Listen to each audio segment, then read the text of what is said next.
Presented by Ebix cash. हर खुशी के लिए काफी है।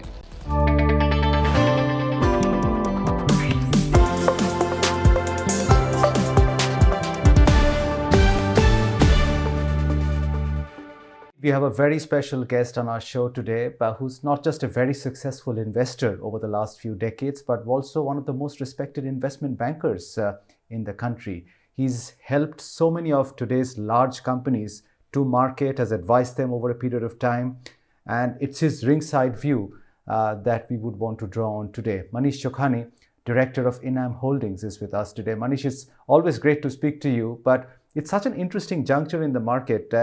With so many IPOs coming in, this multi-billion-dollar Paytms and Nykas, it takes me back to that previous big tech IPO boom, which you were part of, the Infosys IPO, etc. But how do you relate that to what is happening today in the market? Are there parallels that you see, or do you see any kind of mispricing or froth in today's IPO boom that we are witnessing around us? Wow. So first, Sudhir, let me say welcome back. It's been a while since we saw you. So to you and Aabha, very, very happy Diwali, and to all viewers as well. As far as I'm concerned, I left the investment banking world, as you know, 7 years ago. And I've been happily leading life as an investor, helping companies to build out and scale and all as well. So to answer your question, yes, that in terms of market cycles, it's not unusual that you will see, for example, in what we call phase zero, where the economy and the market's flat on its back, you get fiscal stimulus and you get monetary stimulus to try and get the patient moving again, which is what we saw really coming from the West. And it's really that which kickstarted, where you saw metals and IT and all these stocks just flying. And of course, with that wall of money which came in, and seeing that we are the next big market after US and China that the world can invest in, and you'll have this billion consumers coming eventually to becoming consumers. A lot of the private equity money in the world has flown here as well. So if you put these two things together, it's not unusual to see that some of these companies which were funded a few years ago would come to market.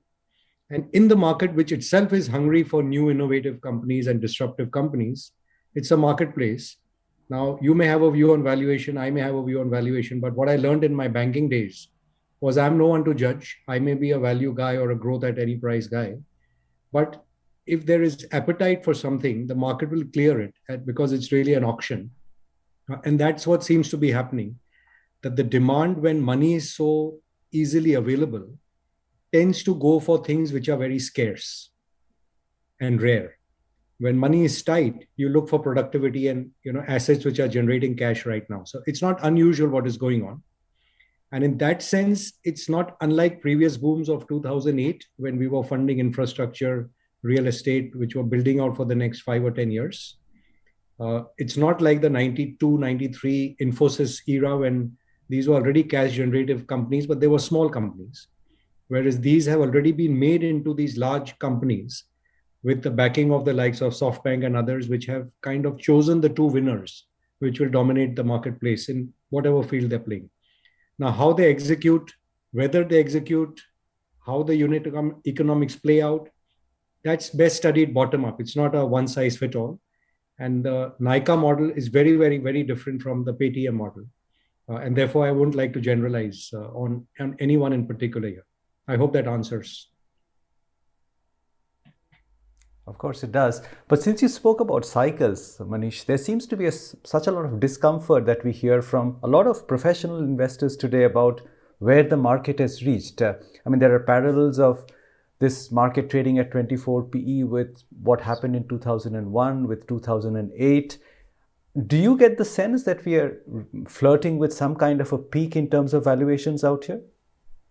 So great question. And it's something which we all, scratch our heads about, because typically our markets would tend to peak out at a 20 multiple. But remember, that used to be in an era when interest rates would bottom out at 5%. Now, in a world where interest rates, 5% in Indian context and maybe 3% in a global context. But in a world where the central banks are playing with the force of gravity, if you take rates low, the reciprocal of rates is a higher multiple. And I think everyone and every investor in the world believes that the central banks have boxed themselves into a corner and they can't afford to put rates up too much, and they have to really hurt the saver with these repressive policies, because there's no way this debt can be repaid. And the only way, therefore, is to transfer money from the saver to people who are taking risk. And therefore, these kind of valuations, at least for the foreseeable future, don't look like they're going to change. And I've been every possible media I could go on, I keep talking about how foolish India is being in amassing these reserves, which they are printing every week. And in theory, we should have allowed rupee to appreciate, allowed us to build scale, kickstart the consumption cycle, manufacturing cycle, but that's another debate altogether. But to answer your point, at the beginning of a cycle, money and fiscal stimulus comes in. You typically then get regulatory changes like we're seeing in India with privatization and a lot of the reform which is happening. You typically see a catalyst in some important commodity which takes off. And we've seen the whole commodity complex fly. So it's very much in that sense reminiscent of 2003 to 2007 cycle. And as the boom spreads, the high multiples adjust downwards because earning growth accelerates. And we've had this last decade where really earnings did nothing. And all we did was clean up our banking system and deleverage balance sheets. So you're arriving into this cycle with corporate India. If you take the Tatas, you take Ambani's, you take Bharti, you take Jindal, you take Vedanta, Birla, balance sheets are in great shape. Bank balance sheets are in great shape. The credit cycle is starting. So you will see an acceleration in earnings. So multiples should not logically stay that high for so long. But as earnings come through, you should hopefully see lower multiples. And the market will discern, because from time to time, everyone's getting the same information. So you're getting corrections which are very steep and sharp in between. So what earlier would take, a month to play out is happening literally midweek. And it's not all happening on one day. So one sector or one stock will correct. You may get a 10, 15%, window in that stock or in that sector. And then you could go back in over there. But it's in that sense a rotating bull market, which is still unfolding in my view. We haven't yet got to a stage where we suspend all credulity and say this time is different, like it happened in the last cycle when we said BRICS is very different and we'll take over the world. I haven't seen reports yet come out of that nature saying this time is different and India will become the next US or the next China and so on. So I'm hopeful about earnings actually still leading us for the next 12 to 18 months. Then we see. I see your point, Manish. But the only question which I was trying to get at is, in this study of cycles that you alluded to, it would often play out in a way that over a period of, say, 3 years, 4 years, 5 years, the valuation would move up the spectrum and reach that 20 plus kind of a level. But this time it seems to have moved very quickly. I mean, if you take the starting point as the middle of last year, after where this cycle actually took off, within a year or 15 months of that, we've suddenly come up to a 23, 24 PE multiple. Are you sanguine that earnings will catch up to that extent, that valuations will temper next year? Or have we actually priced in too much, too quickly this time compared to previous bull runs? So Udayan, again, as usual, your questions bang on. That 2003, 2002 cycle started with very low multiples. And we were all taken by surprise at how long the earnings cycle took off. And we had inflation-free growth for many years, and therefore the rates could remain low. This time, you're right to point out that we are starting with high valuations and rates which can't theoretically remain that low forever, at least in the Indian context. Having said that, the market's actually not been crazy, because if you look at last year, the FMCGs and the consumer discretionary, the durables and autos, they've done miserably. The stocks are probably 10% up when the index is 50, mid cap is 75, and so on. And what's led this whole jump, in my view, last year was the boom which came from overseas. So you got IT sector, which has gone from low teens multiples to maybe north of 30. And then metals, where the earnings have just gone completely through the roof. And when you put these earnings together, because together metals, banking and IT will comprise probably 60% of index weight. So you're seeing that, plus the consolidation which has happened in India, where we move from unorganized to organized sector. So 5 sectors are now probably 65 to 75% of corporate India profits. And in each sector, 3 companies are 80% of the profit. So 15 or 20 companies are basically half of India's profits. And as I said in the beginning, you take the Reliances, the Tatas, the Birlas, the Vedantas, the Bharatis, the profit cycle has exploded for them. And the numbers which are coming are not 10, 15% growth, but 50, 70, 80. So I think you will see dramatic change in earning trajectory. And banking, remember, is coming out of deep slumber of 5, 7 years. So again, it's not the Kotak or the HDFC Bank which performed last year. You're seeing the comeback big way of ICICI, Axis, and SBI in a very, very big way. So the market's changing. I mean, there is froth in different parts of it, but I can't say the entire market's going crazy. And it's not in some very large cap or a very large area of the market where you can point and say this is an obvious short.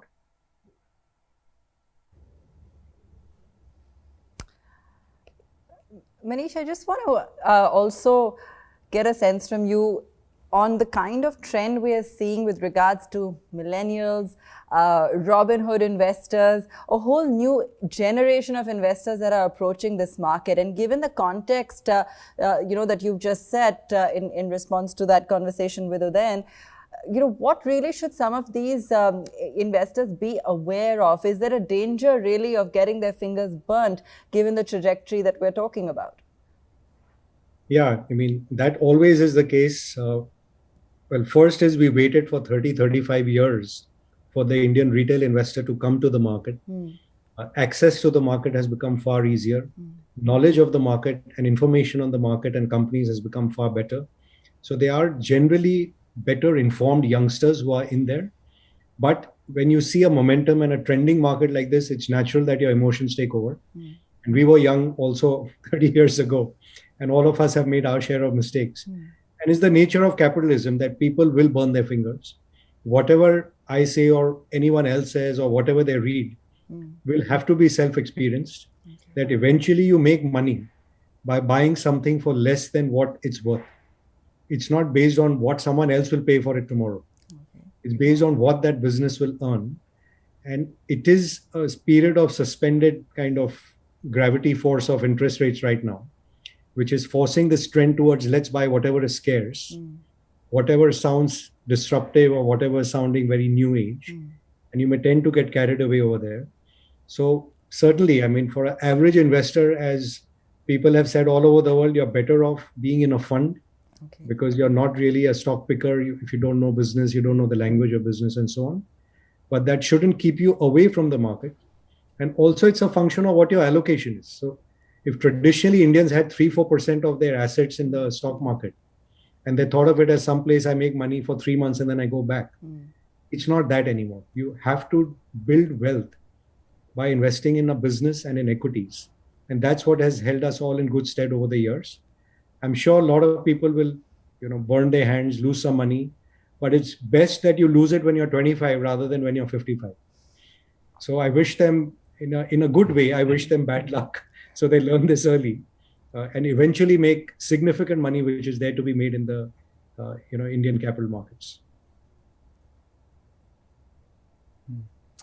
Manish, let me get back to one area which you alluded to, which is the IT sector, which you've tracked for a very long time.